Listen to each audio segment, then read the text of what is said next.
Question number 51. ஒரு nanometre என்பது, இதுக்கு ஆன்சர் வந்து பார்த்திங்கன்னா E 10⁻⁹ மீட்டர். அப்புறம் 52 ரெண்டின் எதிர்பக்கம் உள்ள எண் எது? இதுக்கு ஆன்சர் வந்து 3.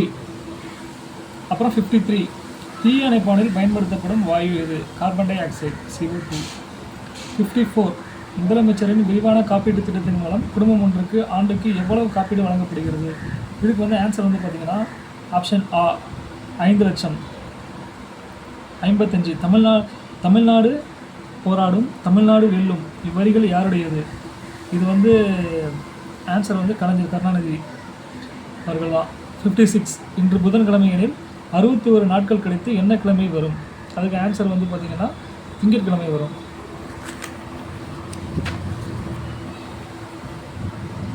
57 இது வந்து பார்த்திங்கன்னா ஆக்சுவலி இது சதுரமே கிடையாது, இது பார்க்க செவ்வாய் மாதிரி தான் இருக்குது. ஸோ அந்த கொஸ்டின் வந்து பார்த்திங்கன்னா ஆன்சர் 16 வரும் நாங்கள் போட்டு பார்த்ததில், ஆனால் அது 14 தான் இருக்குது. இந்த கொஸ்டின் அப்படியே வச்சுருங்க, நம்ம நெக்ஸ்ட்டு பார்க்கலாம். 58 வந்து ஆன்சர் வந்து பார்த்திங்கன்னா ஆப்ஷன் A தான் ஆன்சர். அப்புறம் 59க்கு ஆன்சர் 78.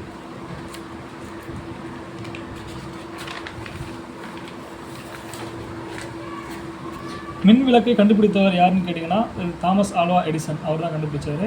அப்புறம் மனித உடலில் இயல்பான வெப்பநிலை எது அப்படி பார்த்தீங்கன்னா இதுக்கு ஆன்சர் வந்து 98.4 ஃபாரன்ஹீட்டுக்கும் 98.6. இது வந்து ஆப்ஷன் வந்து ஏ தான் வரும், A தான் வரும் ஆன்சர். இதுக்கு செக் பண்ணிக்கலாம். அப்புறம் 62 எரிபொருள் நிரப்பும் இடங்களில் வாகனங்களின் டயர் அழுத்தம் எந்த அலகுகளில் குறிப்பிடப்படுகிறது பார்த்தீங்கன்னா PSI, அதுதான் நம்ம மெஷர் பண்ணலாம் அதை. அப்புறம் வந்து மின்னாற்றலை எந்திர ஆற்றலராக மாற்றுவது எதுன்னு கேட்டிருக்காங்க. இதுக்கு வந்து மோட்டார் தான். அதுக்கடுத்து 64 கொஸ்டின். தமிழ்நாடு முழுவதும் பல்வேறு துறைகளின் கீழ் செயல்பட்டு வரும் ஏழை மாணவர்களுக்கான பள்ளி மற்றும் கல்லூரி விடுதிகள் இனி எவ்வாறு அழைக்கப்படும் பார்த்தீங்கன்னா சமூக நீதி விடுதிகள் தான் அதை வந்து அழைக்கப்படுவாங்க. இது ரீசெண்டாக கூட நம்ம சிஎம் ஸ்டாலின் அவர்கள் ஆர்டர் போட்டிருக்காங்க. அப்புறம் 16 A என்பவர் Bயின் சகோதரி, C என்பவர் Bயின் தாய், D என்பவர் Cயின் தந்தை மற்றும் E என்பவர் Dயின் தாய் என்றால் A என்பவர் Dயின் பேத்தி தான் ஒரு ஆன்சர் இருக்குது.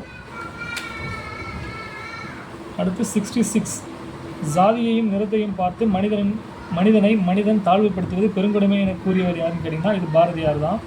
அப்புறம் 67 வந்து பார்த்திங்கன்னா நம்ம தமிழ்நாடு அமைச்சரவையின் இளைஞர் நலன் மற்றும் விளையாட்டு மேம்பாட்டுத்துறை அமைச்சர் யாருன்னு கேட்டிங்கன்னா அது நம்ம திரு உதயநிதி ஸ்டாலின் அவர்கள் தான்.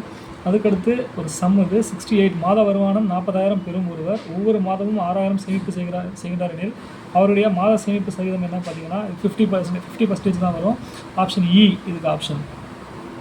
69க்கு ஆன்சர் வந்து பார்த்திங்கன்னா இந்த சம்மோட ஆன்சர் வந்து பார்த்திங்கன்னா 1.0, அதாவது E தான் வரும் ஆன்சரு. அப்புறம் 70 2/10 பாதி எவ்வளோ கேட்டிங்கன்னா 2/9 வரும் ஆன்சர் இதுக்கு. அடுத்து டெக்னிக்கல் கொஸ்டின் பார்த்திங்கன்னா 71 அதாவது ஒரு நகர பேருந்தில் எரிபொருள் திறனை மேம்படுத்த எது உதவுகிறது பார்த்திங்கன்னா நிலையான வேகத்தை பராமரித்தல் தான் அதுக்கு வந்து ஆன்சர் இருக்குது. அப்புறம் 72 வந்து பொறுத்துக தமிழ்நாடு நெடுஞ்சாலைத்துறையின் சாலை அடையாளங்களை பொறுத்துக. இதுக்கு ஆன்சர் வந்து பார்த்திங்கன்னா ஆப்ஷன் E 34512.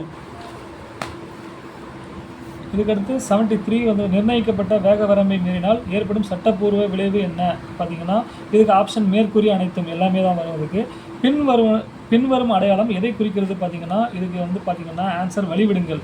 ஆப்ஷன் A இதுதான் ஆன்சர். அப்புறம் தானியங்கி டிரான்ஸ்மிஷனில் ஓவர் டிரைவ் கியரின் நோக்கம் என்ன கேட்டிங்கன்னா அதிக வேகத்தில் எரிபொருள் செயல்திறனை மேம்படுத்த.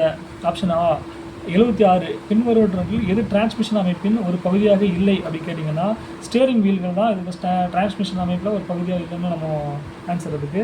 எச்சரிக்கை பலகையின் வடிவம் எது? எச்சரிக்கைனாலே வார்னிங் தான். வார்னிங்னு வந்து பார்த்திங்கன்னா முக்கோணம் தான் ஆன்சர். அடுத்து கனரக வாகனங்கள் எந்த சேசிஸ் அமைப்பின் அடிப்படையில் உருவாக்கப்படுகின்றன பார்த்தீங்கன்னா முன் இன்ஜின் பின்புற இயக்கம். அதாவது நீங்கள் பேசிக்காக வந்து பார்த்திங்கன்னா நம்ம பஸ்ஸில் வந்து பார்த்திங்கன்னா முன்னாடி இன்ஜின் இருக்கும், ஸோ பின்னாடி வந்து அதுக்கு வந்து இயக்கம் இருக்கும். அதாவது அந்த வீல் டிரைவ் வந்து பேக் சைடு தான் இருக்கும். இப்போ வர லேட்டஸ்ட் வண்டியில் நம்ம பேக்கில் ரியர் இன்ஜின் வருது. ஸோ இந்த கொஸ்டினுக்கு வந்து பார்த்திங்கன்னா முன் இன்ஜின் பின்புற இயக்கம் தான் அதுக்கு ஆன்சர் இருக்குது. வாகனத்தின் முன் முனையத்திலிருந்து முன் சக்கர மையம் வரம் உள்ள தூரம் எவ்வாறு அழைக்கப்படுகிறது பார்த்திங்கன்னா ஆப்ஷன் E முன்புற ஓவர் ஹேங்.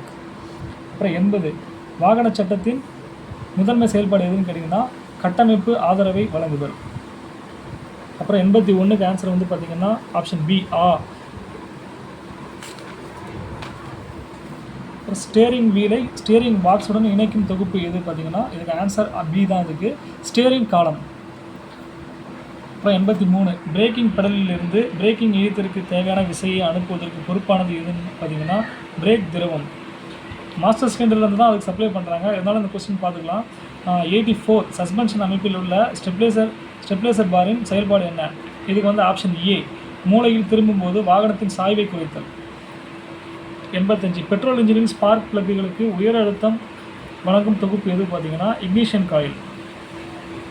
எந்த கருவி லெட் ஆசிட் பேட்டரியின் அடர்த்தி எண் அளவிட பயன்படுகிறது?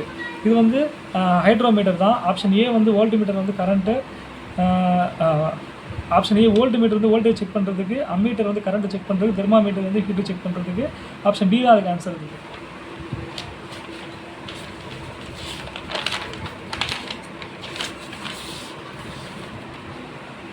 டயர் குறியீட்டில் ஆஸ்பெக்ட் ரேஷியோ எதை குறிக்கிறது பார்த்தீங்கன்னா ஆப்ஷன் பி தான், டயர் உயரம் மற்றும் அகலத்தின் விகிதம்.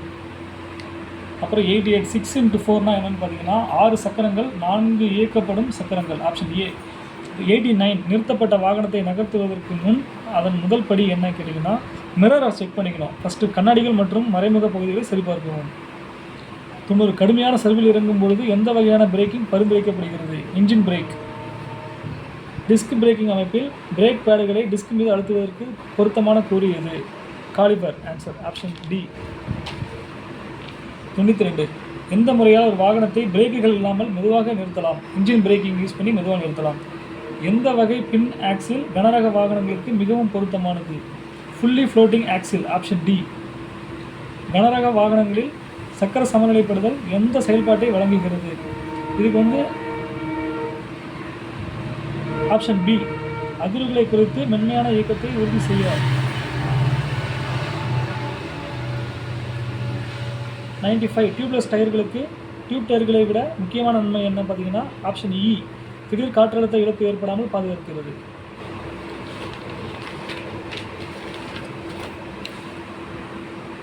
96 இன்டர்னல் காம்பஷன் இன்ஜினின் ஃப்ளைவீலின் செயல்பாடு என்ன? சுழற்சி ஆற்றலை சேமித்து என்ஜின் செயல்பாடை சீராக மாற்றுகிறது. Option A. 97க்கு வந்து பார்த்தீங்கன்னா ஆப்ஷன் டி ரேடியேட்டரோட செயல்பாடு வந்து பார்த்தீங்கன்னா ஆப்ஷன் டி இ குளிர்மையிலிருந்து ஹீட்டை காற்றிற்கு மாற்றுதல். 98 எந்த வகையான உயவு அமைப்பு என்னை பகிர்வதற்காக ஈர்ப்பு விசையை அடிப்படையாக கொண்டது பார்த்தீங்கன்னா இது ஆப்ஷன் டி தெறிப்பு உயவு. 99 பெரும்பாலான வாகனங்களில் எரிபொருள் பம்ப் எந்த மூலத்தை அடிப்படையாக கொண்டு இயங்குகிறது? அதாவது பார்த்தீங்கன்னா இதுக்கு வந்து பேட்டரி வந்து தான் ஃபியூல் பம்புக்கு வந்து பவர் சப்ளை ஆகுது. ஸோ அதனால் இதுக்கு பேட்டரி தான் ஆன்சர் இருக்குது. அப்புறம் 100 மேனுவல் டிரான்ஸ்மிஷனின் அமைப்பில் சிக்னலைசரின் பங்கு என்னன்னு கேட்டிங்கன்னா இதுக்கு ஆப்ஷன் சக்தி பரிமாற்றம் முன்கியரின் வேகத்தை பொருந்த செய்தல். இதுதான் ஆன்சர் இருக்குது. ஒரு சில ஆன்சர் தப்பாக இருக்கலாம், அதை நம்ம ஆன்சர் கீ விட்டதுக்கப்புறம் கன்ஃபார்ம் பண்ணிக்கலாம்.